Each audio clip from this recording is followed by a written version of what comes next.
Welcome to the I'm Booked podcast. I'm April O'Leary, and this is the YouTube version of our podcast. To get the audio version, you can hop on over to Spotify or anywhere that you consume audio podcasts. We are going to jump into some really cool content, so stay tuned for our next guest. We look forward to connecting with you, and be sure to subscribe. And to start your author adventure, hop on over to o'learypublishing.com, where you can map out the entire process and see what writing a book would look like for you. Let's get started. I'm April O'Leary. Welcome to the I'm Booked podcast. I am very excited today to have our newest author on. His name is Don Fedor, and he wrote this book, which you can see here, Awaken to Unconditional Love, New Wisdom from 20 Spiritual Masters. He's a genius. If you've ever met a genius before, you'll be lucky to see and hear from Don today. And he's turning red in the face. So if you're listening by podcast right now, you can't see his face is red. But if you're watching us live on Facebook, you can see that he is a little embarrassed. But that's my specialty, embarrassing my authors. So how are you, Don? Welcome to the podcast.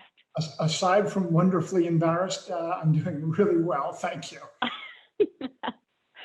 Well, we just launched Don's new book on February 11th of 2021. And he had a great response and so many glowing testimonials and praise for this book that's really special. It's something unlike anything else in the market.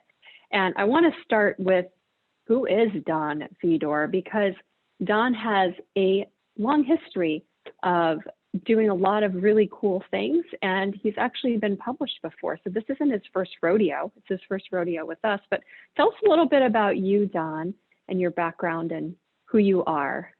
Okay. Well, probably from the easiest way to describe me is a retired professor from Georgia Tech up in Atlanta. And I say up because right now, doing this from Southwest Florida. So everything is pretty much up. And the area that I worked in was organizational behavior.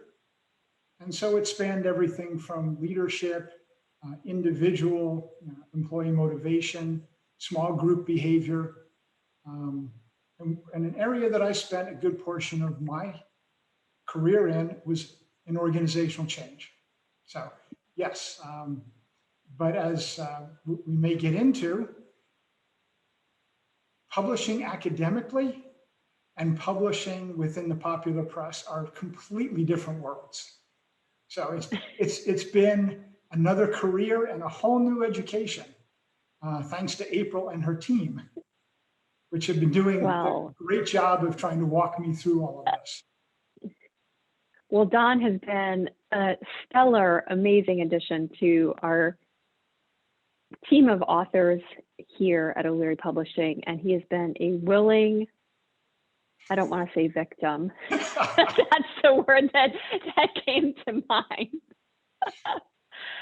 But he's been a willing participant in the publishing process.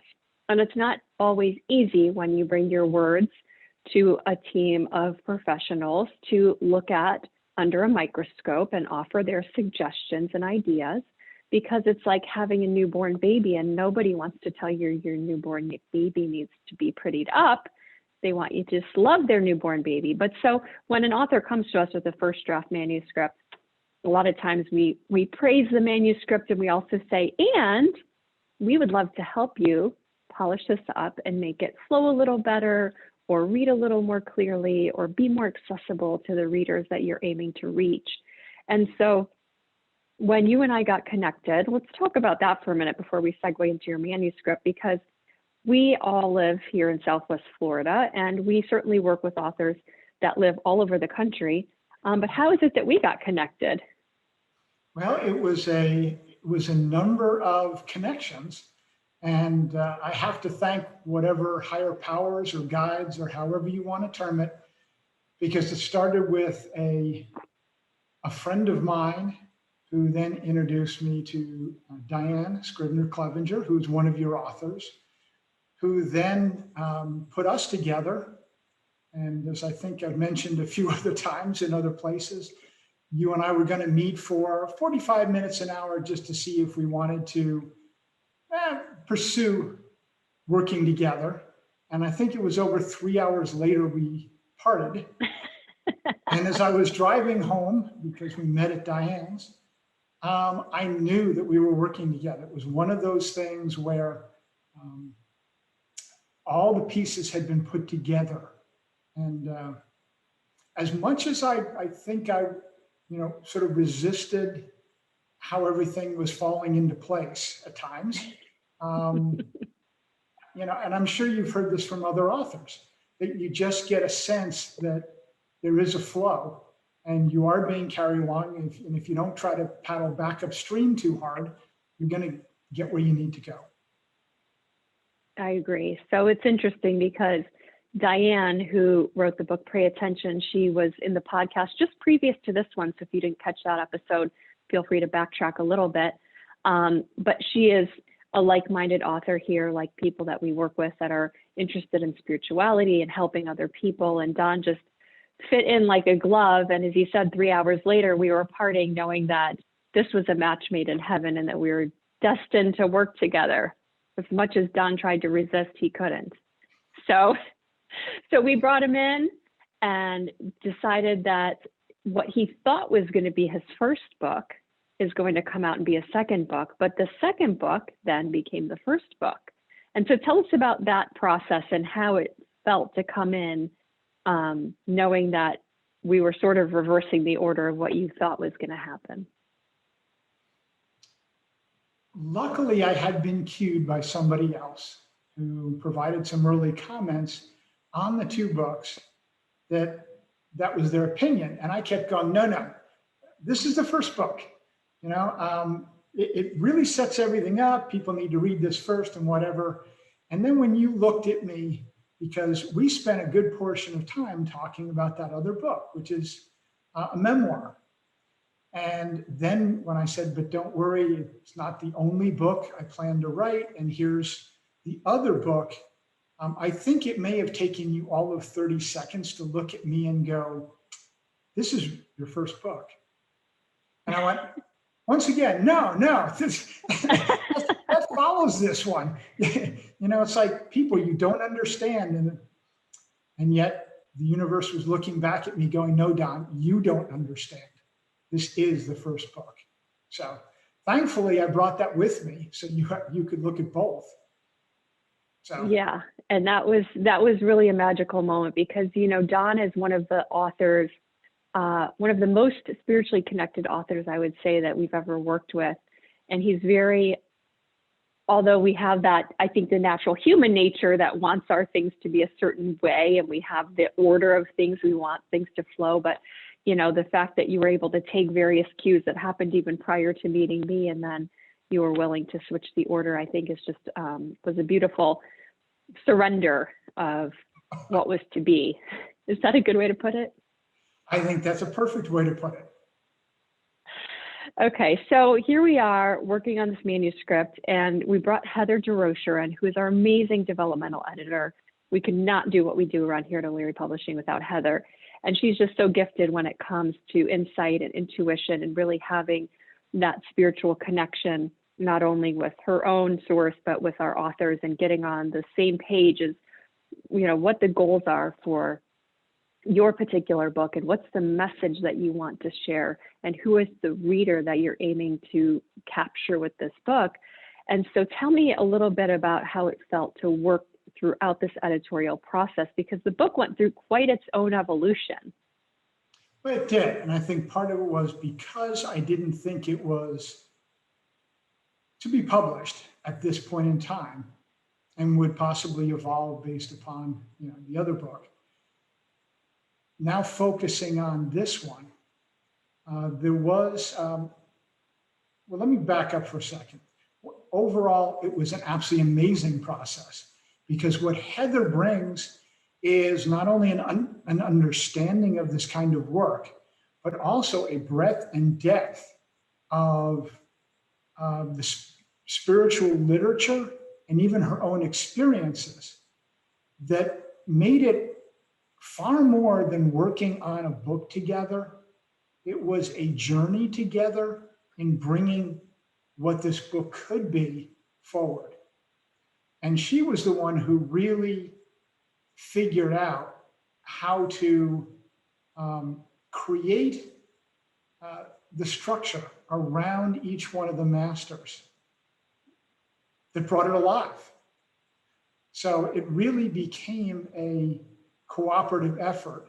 And I will also add that April also put in, I'd like to say 2 cents, but it was more like maybe the 20 cents a lot of times, because you also got pulled in because there were times we got stuck or we had an idea but weren't sure how to go.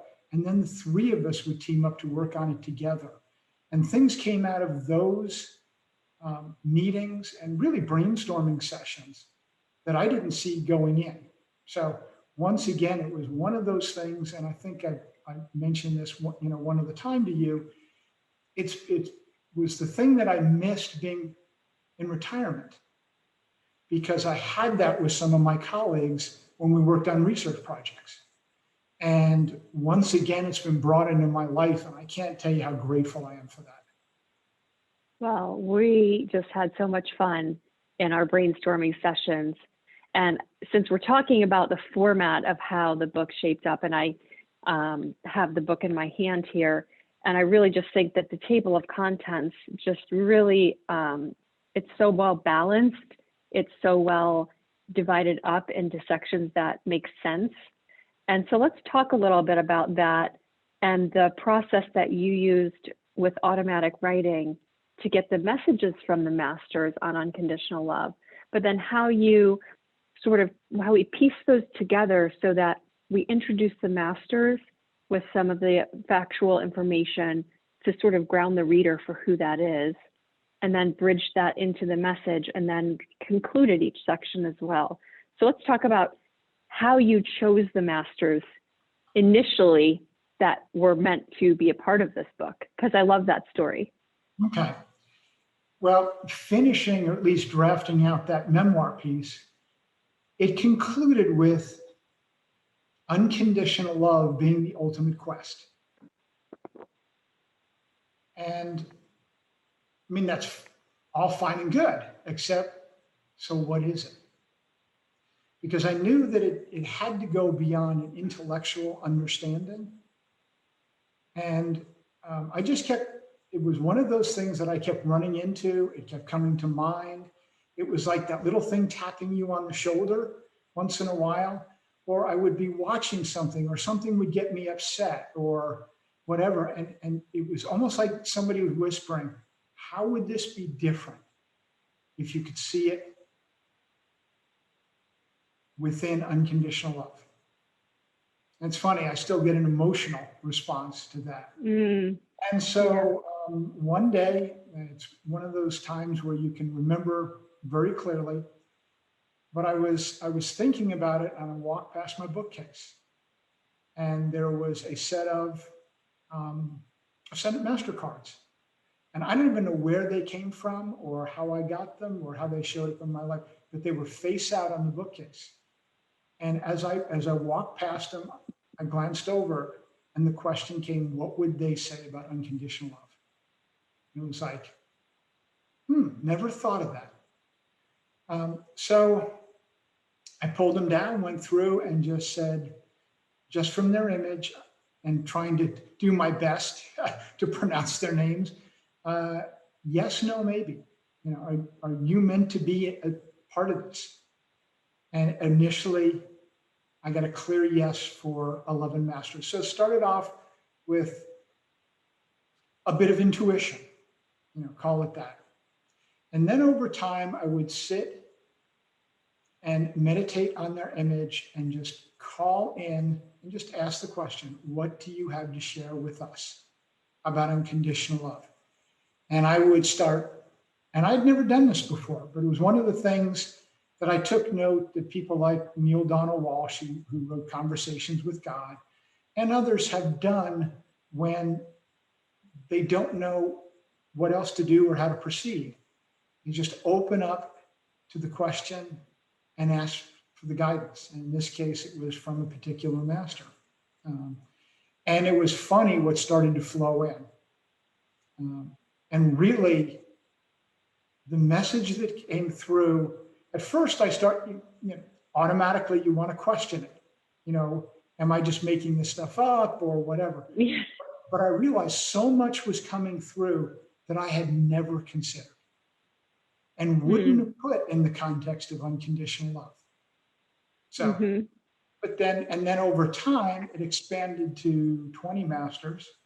And a lot of them I just connected to because I really didn't know their backgrounds. They're not part of any, spiritual tradition that I had explored. Mm-hmm. But as I say, I kept checking to see because I kept getting the feeling that there was more or others were now ready to speak now that I was willing to do this. And that spanned, oh gosh, probably 6 months or so, 9 months and then I had all these scribbled notes and stuff that looked more like chicken scratch sometimes as I was trying to keep up with what was flowing in. And then I went back, worked on it. And then it was like, okay, well, I've got these 20 masters. What do I do with their messages? How do I make sense of them? Because some were overlapping. They didn't just fall into like a column and say, okay, I'm addressing this, Don.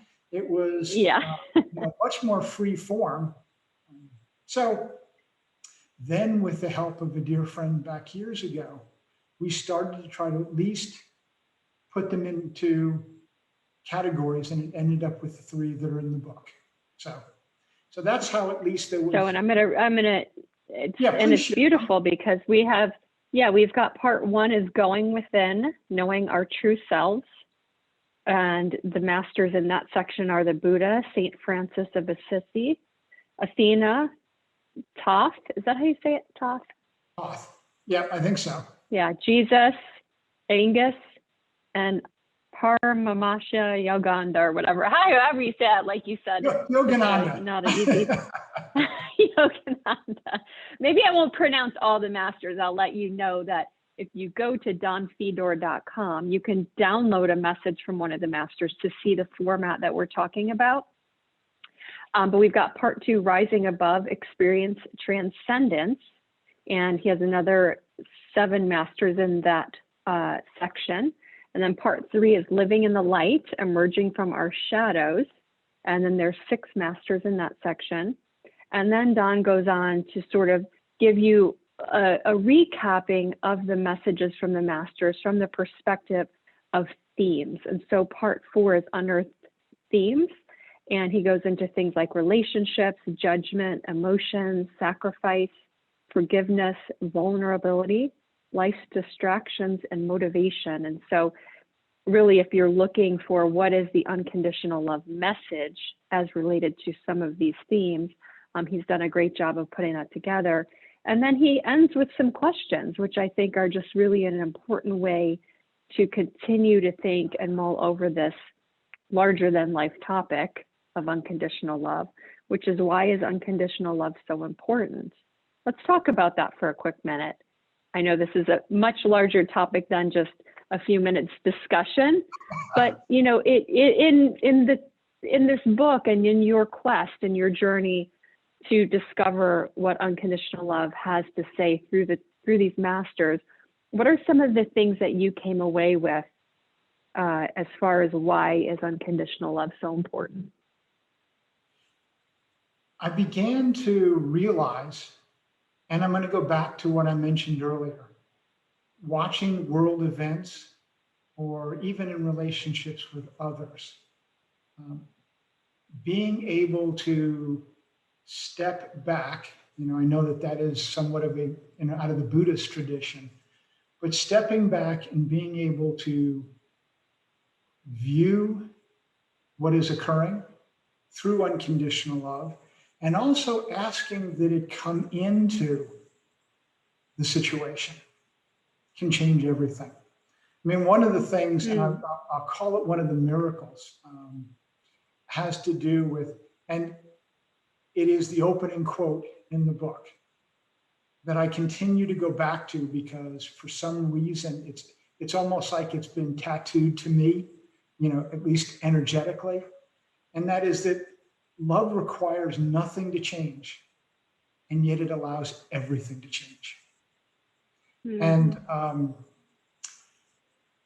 that was derived from, for me, one of the most unlikely sources in the entire book, and that was Moses.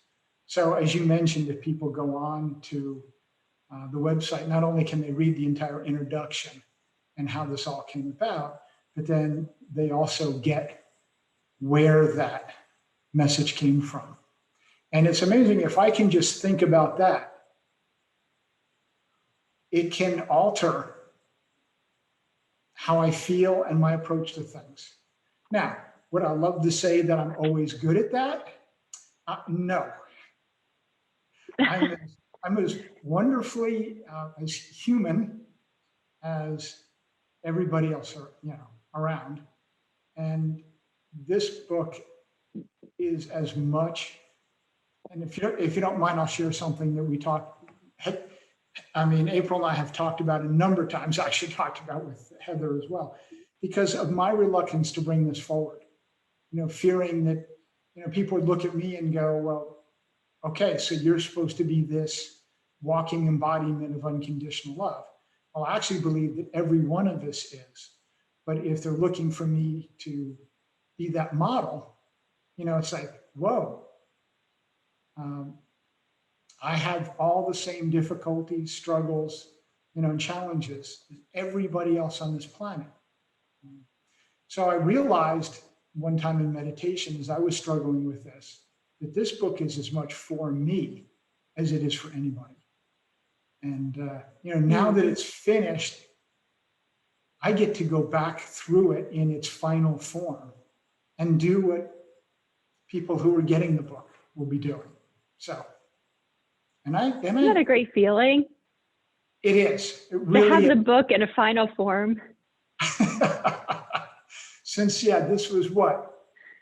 Off and on 10 years in the making? Yes. Yes. And like it's a beautiful gift. Every major project, and there's so much to do towards the end that you don't even anticipate. So that is true.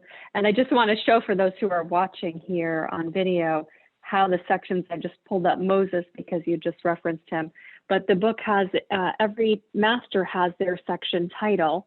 And then we have a beautiful illustration that our illustrator, Jonathan, drew specific for this book, and a biographical